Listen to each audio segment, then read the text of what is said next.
दोस्तों, दुनिया में कुछ लोग दूसरों को मोटिवेट करने के लिए आते हैं, क्योंकि हम में से तो कई लोग अपनी जिंदगी में हुए हादसे या किसी अन्य कारण से टूट जाते हैं और पूरा जीवन निराश में ही गुजार देते हैं।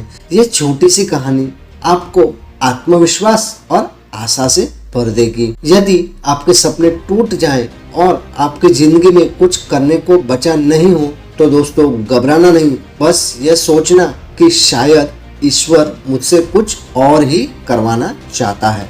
एक लड़का था जिसकी उम्र करीबन 10 साल की थी। बचपन से ही उसे फुटबॉल खेलने का जुनून था। वो हमेशा से ही सपना देखता था कि बड़ा होकर वो अपने देश के लिए फुटबॉल खेलेगा और वो अपने फेवरेट क्लब की ओर से फुटबॉल खेले।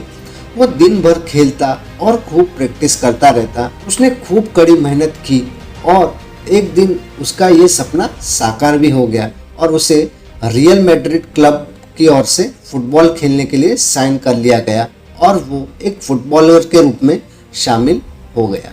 वो लड़का एक अच्छा गोलकीपर था और सभी लोग ये मानने लगे थे कि आने वाले दिनों में ये लड़का देश का नंबर 1 गोलकीपर बन सकता है। जैसे ही वो मैदान में उतरता, चारों ओर से उसके नाम की गूंज होती और देश के लोगों को मन में उसके प्रति आशा और उत्साह जागृत हो गया था।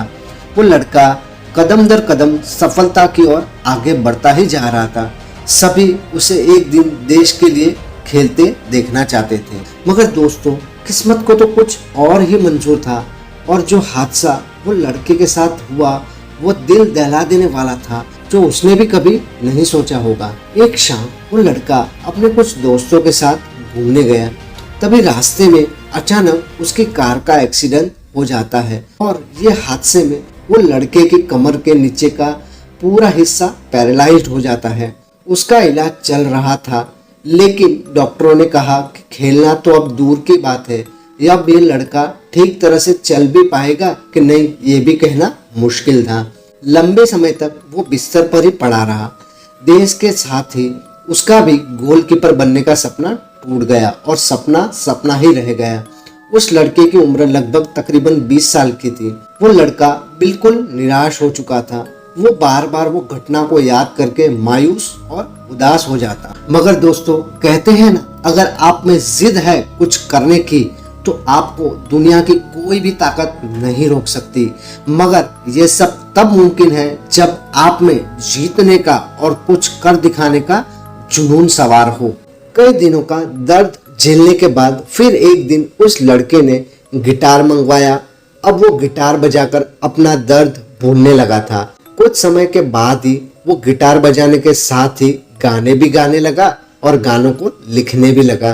करीब 5 साल बाद एक सिंगिंग कंपटीशन हुई जिसमें वो लड़के ने पार्टिसिपेट किया और life goes on the same नाम का सॉन्ग गाया और फर्स्ट प्राइज भी जीत लिया।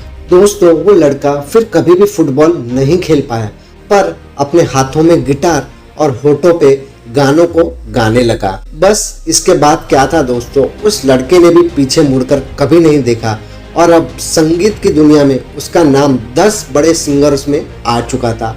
आश्चर्य की बात यह भी है कि अब तक उसके 1000 से ज्यादा एल्बम भी आ चुके हैं। और दोस्तों वो लड़का और कोई नहीं बल्कि स्पेन के फेमस सिंगर जूलियो इग्लेसिस है। जी हाँ दोस्तों, वर्ष 1983 में जूलियो ने दुनिया भर में सबसे ज्यादा भाषाओं में गाना गाकर रिकॉर्ड अपने नाम कर लिया है। उनके अब तक लगभग 30 करोड़ से भी ज्यादा एल्बम बिक चुके हैं। दोस्तों कहते हैं ना कि यदि एक रास्ता बंद हो जाता है तो हमें निराश नहीं होना चाहिए। दुनिया में हजारों रास्तों हैं जिन पर चलकर हम सफलता को हासिल कर सकते हैं। दोस्तों अगर आपका एक सपना टूट जाता है तो निराश और मायूस मत होइए और दूसरे सपनों की तरफ दौड़ चलिए और सक्सेस का रास्ता बनाते जाइए।